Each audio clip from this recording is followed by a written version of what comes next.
অহাকালিৰ পৰা কোনোবাই mid day মিলৰ বাইদেউসকলক লগাই দিব যে আপোনালোকৰ চাকৰি যাব।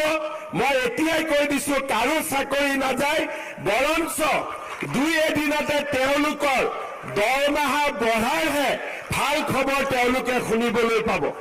গতিকে প্ৰচাৰ কৰা ইলেকশ্যন যিমানে ওচৰ চাপি আহিছে, ভুৱা প্ৰচাৰ কৰা এচাম মানুহৰ সংখ্যাও বাঢ়িছে।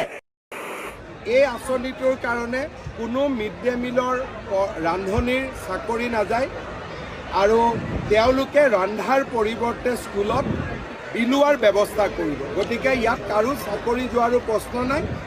সুন্দৰভাৱে এটা উইন উইন চিটুৱেশ্যন সকলোৰে বাবে হ'ব।